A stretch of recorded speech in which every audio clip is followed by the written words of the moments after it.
great to be here, and I don't want to speak too long.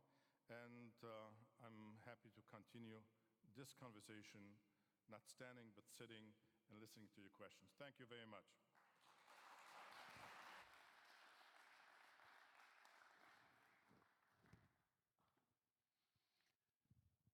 Thank you very much.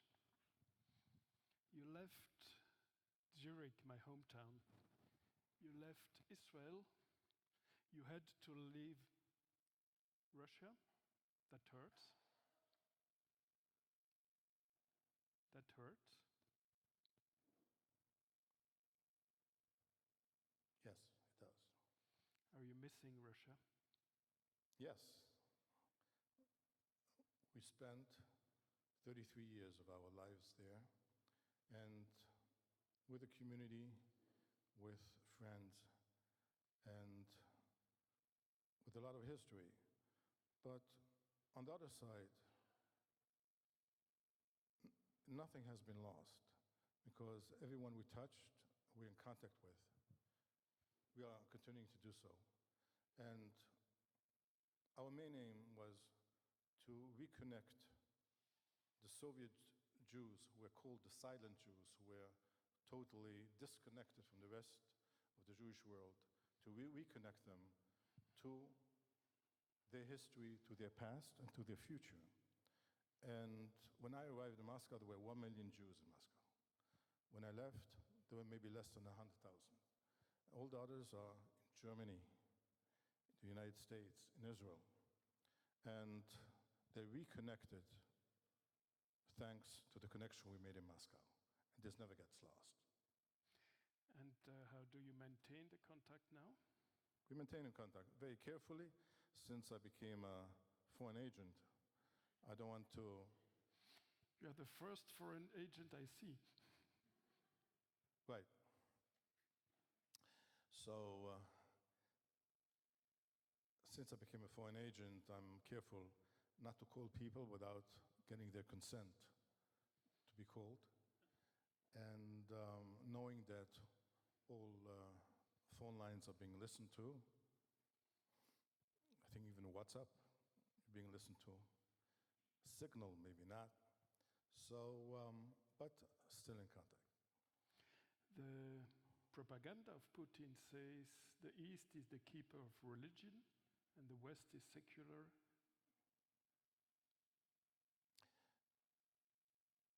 Yes, they call Europe Europa. Europa, that's what. And actually, it is one of the reasons they said they went on war to Ukraine was to fight for those traditional values of family and religion. Now, if this is the real reason why they went to war in Ukraine, why did they attack Ukraine? They should have attacked France or Germany.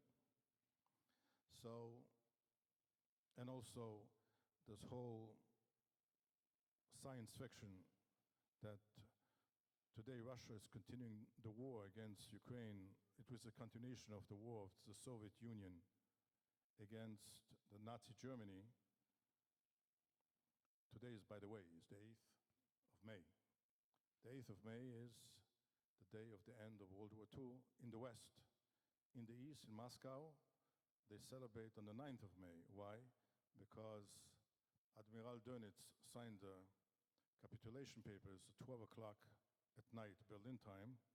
In Moscow, it was already 2 o'clock in the morning on the 9th. So what I said, if this was true, that there is a Nazi regime in Ukraine, so first of all, why do you have a Jewish president? Number two, I never saw another Nazi country with a flourishing Jewish community. In the last 30 years, my colleagues and myself, and also our colleagues from other religions, there was a real religious renaissance in all over the former Soviet Union, in Russia, in Ukraine, and everywhere. Synagogues, churches, mosques, all popped up. Today there's many churches in Russia as they were during the time of the Bolshevik Revolution in 1917. And Jewish life went through a historical renaissance, synagogues, schools. We were part of it, and this unfortunately stopped with the beginning of the war against Ukraine, with all the millions of refugees, of Ukrainian refugees. There were also tens of thousands of Jewish refugees. And also, since I left Russia in the beginning of the war, more than 100,000 Jews left Russia as well. So unfortunately, this war was the end of the Renaissance. Do you have an advice for Jews in Russia? Yes, get out. Too dangerous?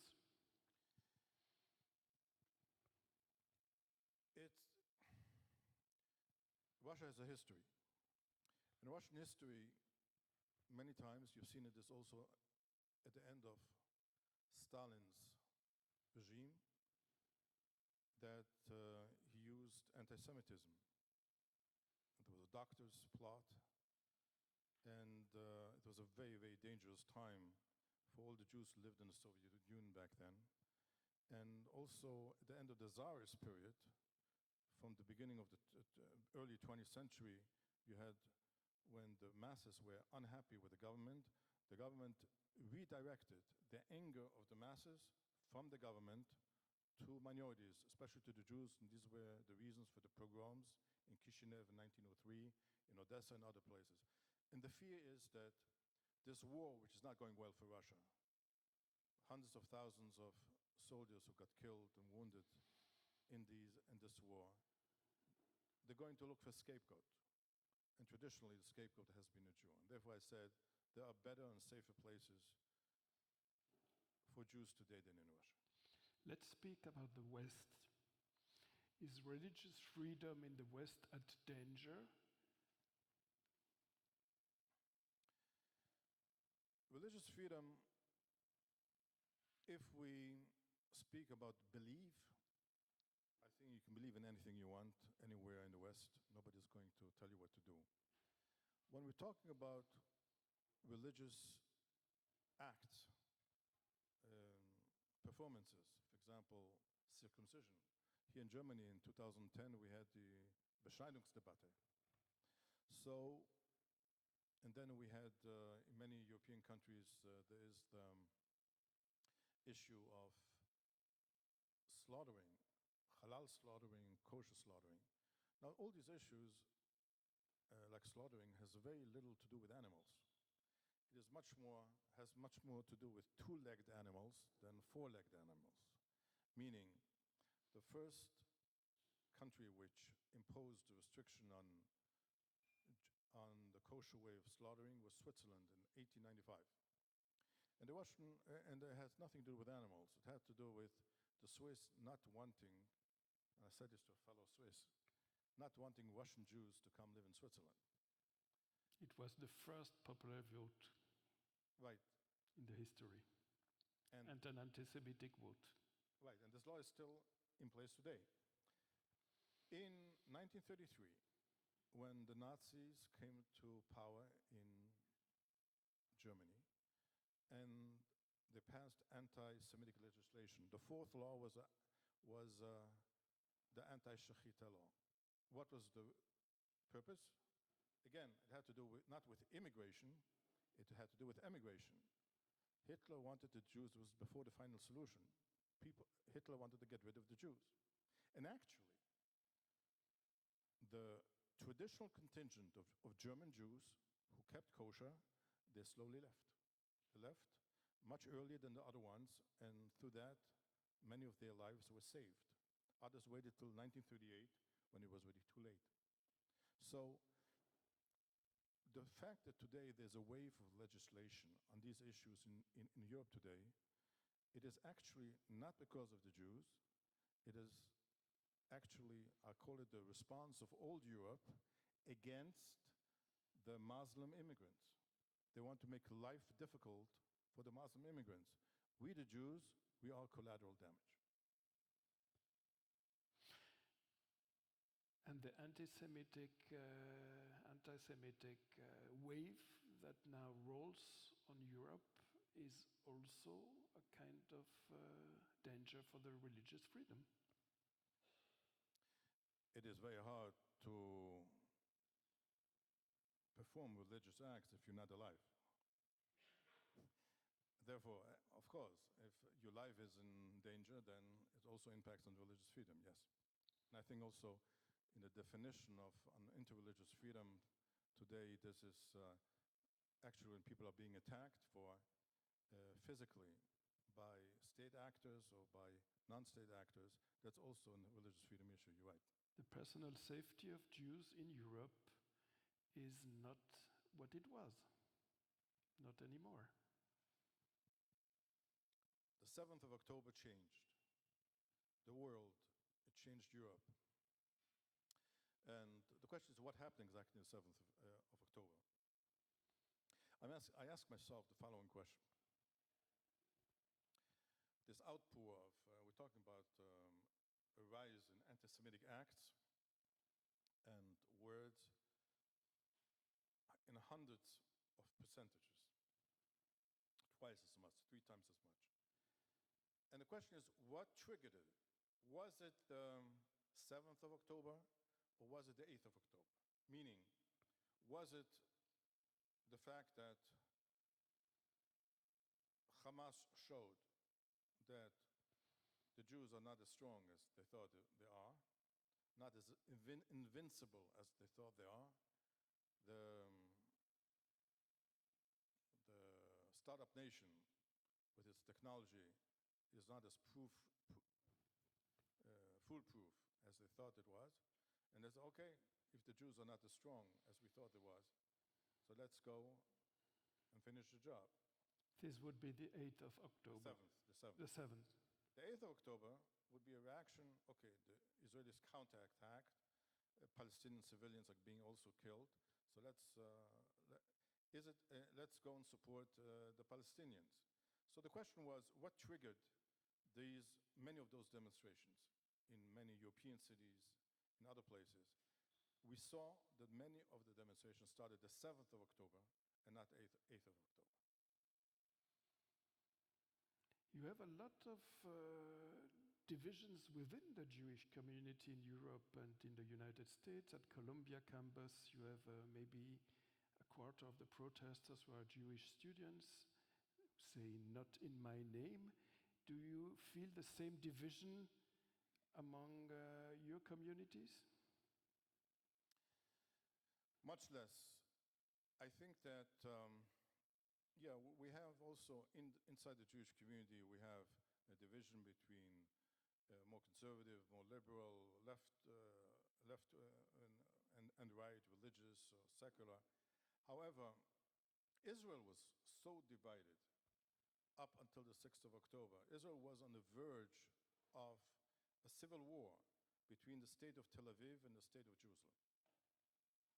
And actually what happened, and if you're talking from a religious point of view, an act of providence, that the 7th of October reminded all the Israeli Jews that you're taking the existence of a Jewish state as granted. Don't take it as granted. Everything collapsed on the 7th of October, and the state, and the army, and intelligence, everything.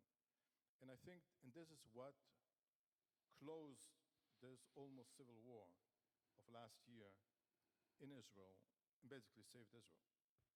So, and this is what Hamas thought. Hamas thought that Israel is so divided, is that they're not going to be able to put it together and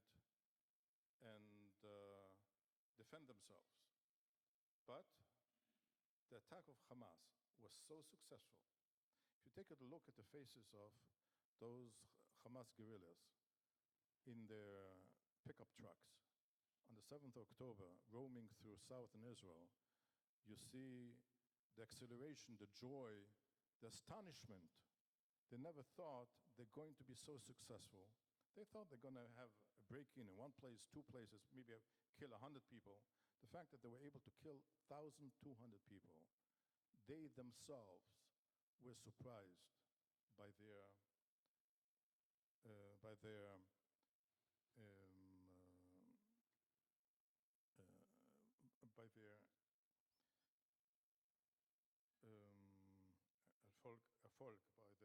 Success? success.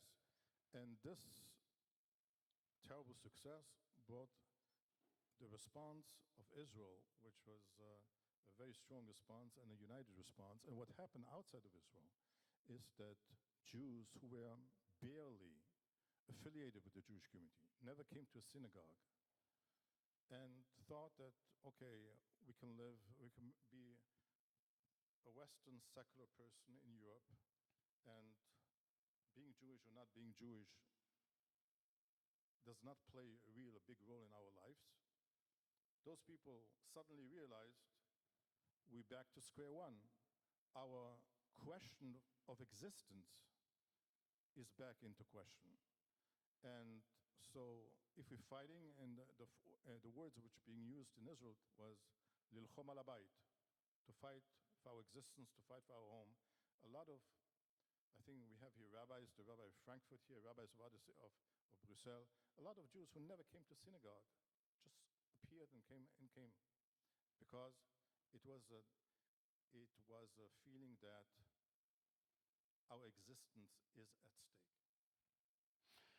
In an interview with the Jüdische Allgemeine, may I quote you, said, obwohl die Regierungen in Europa sehr gut reagiert und die jüdischen Gemeinden despite the geschützt good haben, response sehen wir in der of Zivilgesellschaft European und von governments and religiösen also the Jewish Organisationen viel communities, weniger we Unterstützung do not als see gedacht. such great We are support from disappointed. local communities. Yes, but this still can be rectified. I would like to see much more church leaders inside the Muslim community. I spoke, we were friends there with imams who were totally, who even wrote statements condemning the massacre on the 7th of October. But once they published that, they were attacked from within their own communities. What we saw is a lot of those extremist religious leaders enforced their views on the moderate leaders. So if civil society, and I'm talking people in academia, in the arts, religious leaders, would have spoken up or will speak up, this is very important at this moment. You continued in the Jüdische Allgemeine. However, it is clear that relations between Jewish organizations, the Holy See, and the churches are not as they used to be. What has changed? I think that there's a certain chill which, in a certain distance, which we are witnessing today, which has not existed before. And you continue the dialogue? 100%. Now the dialogue is even much more important than before. Dialogue is more important with people you disagree with. Having a dialogue with people you agree with is much less important. Is one anti-Semitism more dangerous than another? The right wing, the left wing, the bourgeois anti-Semitism, or the Muslim anti-Semitism? It is difficult to say what is more dangerous, because from the right, what we see is mostly movements which might have the ability to come to power. The question is, what will those movements do once they are in power? With the other side, it's less of a question of being in power than people are trying to influence their members of their community to attack Jewish children in the streets. It's a different kind of danger. When in Germany, Björn Höcke, the leader of the AfD in Thüringen, says that there is in Berlin a monument of shame, what are your feelings?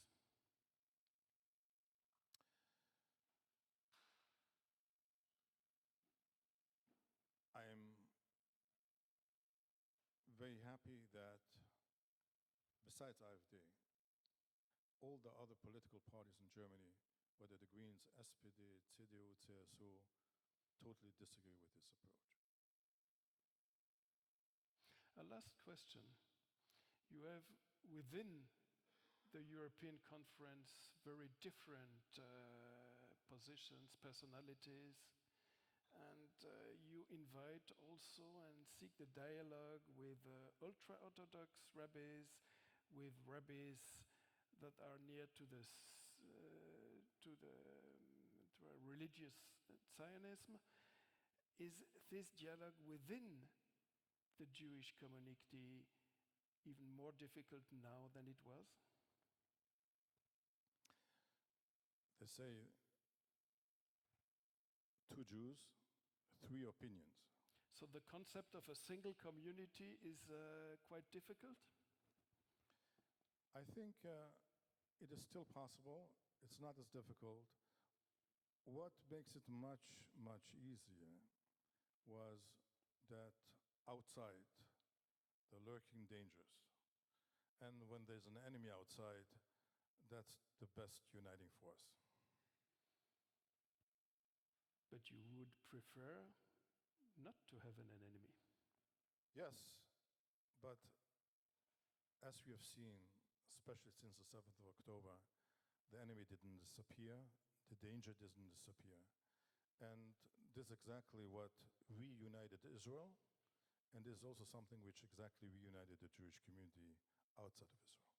A very last question, if possible, will you return to Russia? You know, we Jews, we have to be optimists, because according to statistics and general laws of history, Jews should not exist today. They should have been obliterated, they should have disappeared for multiple reasons during the last 3,000 years. But Jews still exist. So we have to be optimistic, and I hope that one day there is going to be a democratic Russia, and I will be able to return. Thank you very much.